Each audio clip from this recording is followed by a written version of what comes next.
Hello everyone, my name is Patrick Casey. With me is Bret Wright and Stan Hazlip. We are Pigeon Armada Studios. So first, let me introduce our team.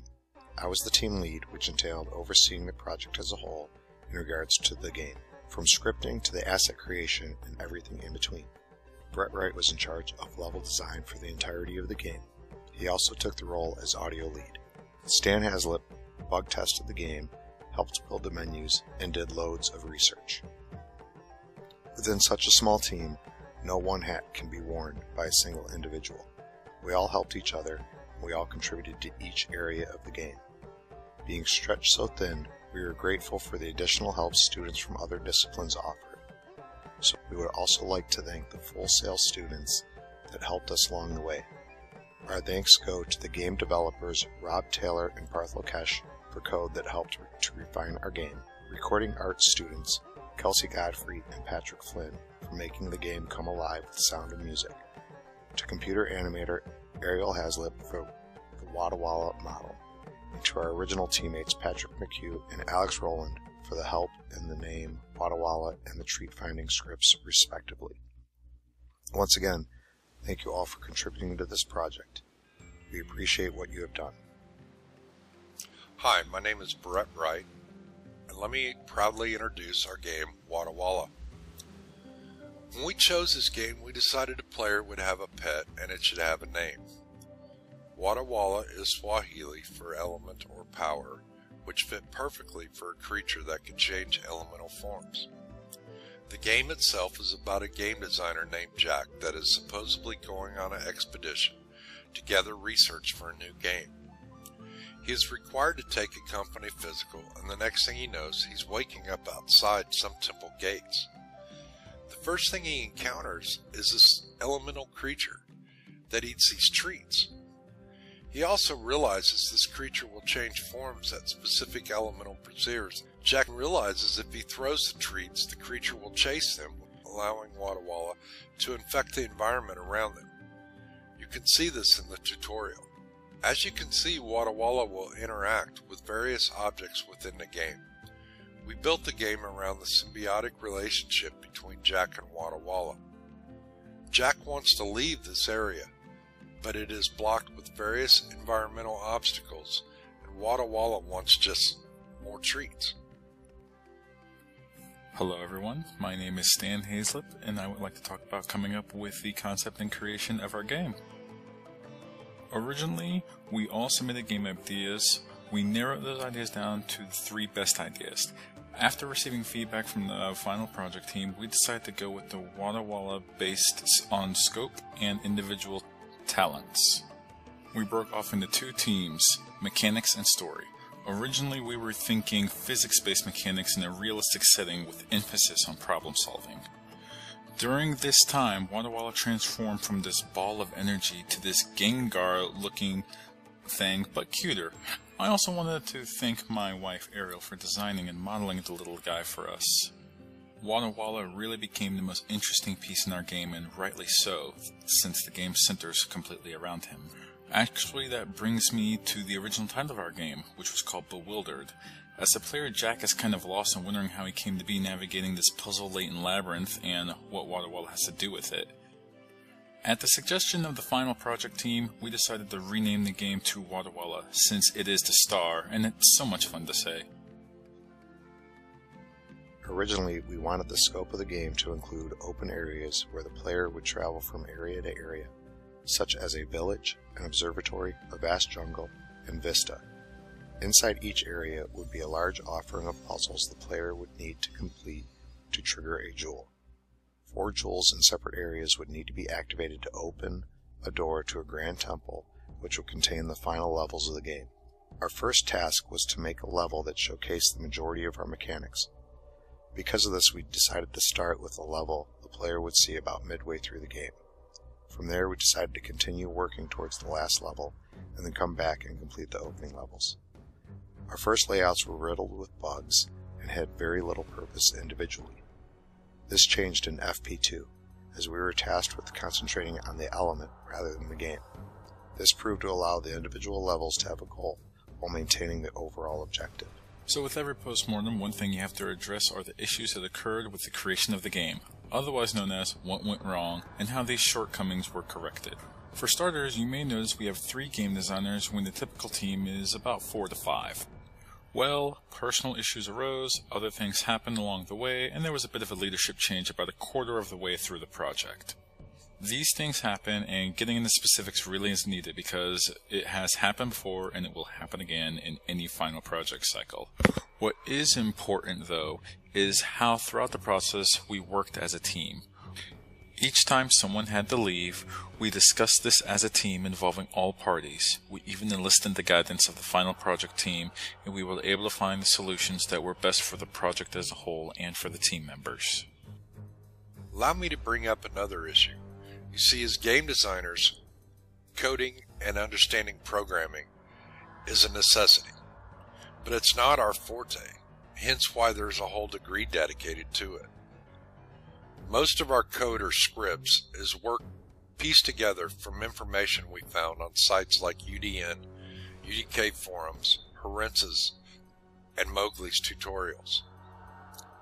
They were tweaked to our needs, but without a firm grasp on scripting, it was difficult to debug. Trying to understand the scripts and debug errors was very time-consuming, of which, at this time, Casey was the only one that had a large amount of time. During Final Project 1, I was able to dedicate more time to the project. Stan was still working full-time, which left him about 20 hours a week to work on the project. This put a tremendous strain on Casey and I. We each were working 100 hours plus a week on this game. In one sense, this was good because the old adage, too many cooks run a pot, holds true in a project with such time constraints. One large scope issue we ran into was the move from Final Project 1 to Final Project 2. I know that doesn't sound like it would be a major change, but with the change in instructors came a change in direction. We created 5 levels for FP1. As mentioned, they lacked some direction and were riddled with inconsistencies. There was also concern of how we were going to introduce the player to the various mechanics. So we were tasked with building 4 brand new levels from scratch that specifically focused on Watawala in each elemental form. The idea of starting all over made us sick. We had just finished FP1 where every week we had major issues, most of which were not game related. After the first week though, we started to appreciate how the level turned out.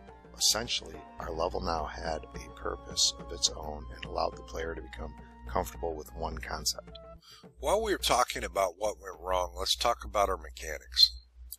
We started with 4 elements and a few basic mechanics. We had things like bridges and destructible walls and other mechanics based on elements.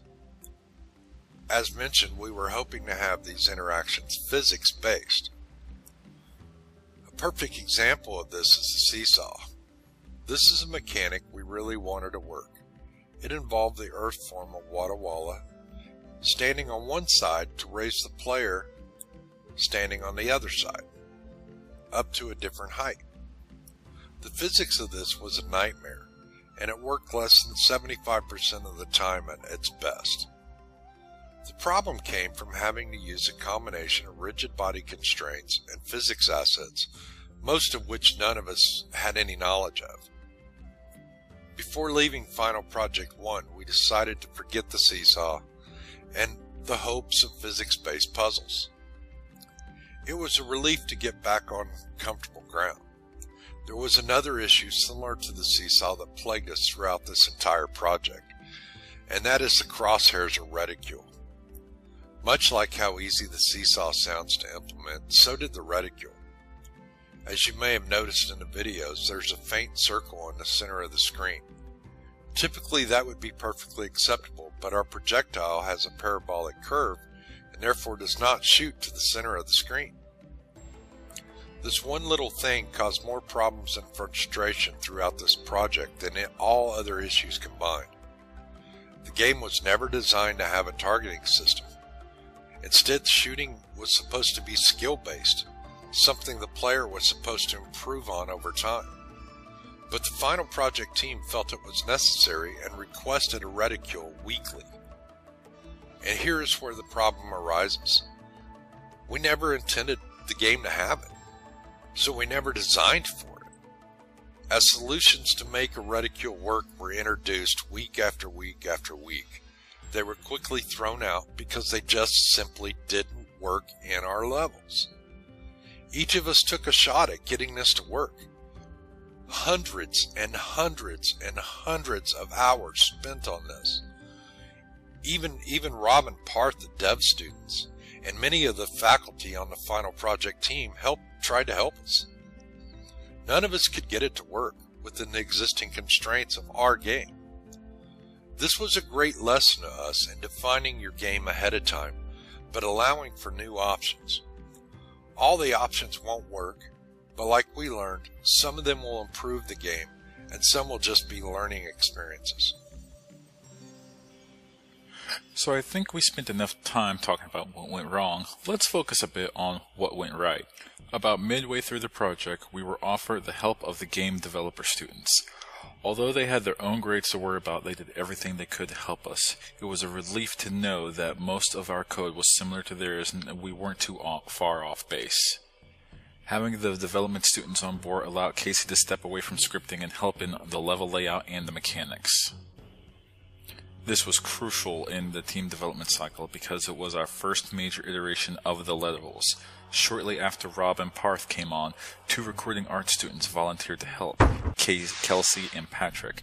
At this point, we thought very little of the sound in the game, and the only idea that we were going for was for something more realistic. Knowing that it is very easy to be held back during Final Project, I can say that one thing that definitely went right for us was the dedication to the project. For Casey and Bret, there were plenty of nights that sleep was put aside in order to solve a problem or to meet a deadline. For the team, there was constant communication and a strong desire to improve and willingness to lend each other a helping hand. If we were not able to set aside our own thoughts and ideas for the better of the game, we would not be here today. It was the epiphany that we were here to graduate and not here to make the next Mario game that allowed us to go with the flow, make the needed changes, and focus our efforts towards the project. At the beginning of this project, we set out to create the pinnacle of our portfolio. After losing team members, reassessing our GDD midway through the project, and essentially having only 2 full-time employees, we had an epiphany. We were in school, and our main goal should be to learn. Yes, we were at that point. It was time to showcase our knowledge, but there was no reason to quit learning. What I think we have yet to fully realize is the amount we learned along the way. The knowledge we gained from the game is one thing, but our improved team skills, our strength and friendship, and our deep glimpse into self are the real assets here. We said things went wrong. It would be more accurate to say things didn't go as planned. Maybe even that isn't the right thing to say. The 3 of us set out to change our lives, pursue our passion, and become game designers. Just because the path wasn't exactly what we had pictured, the destination is the same. We are game designers, and Watawala is the proof.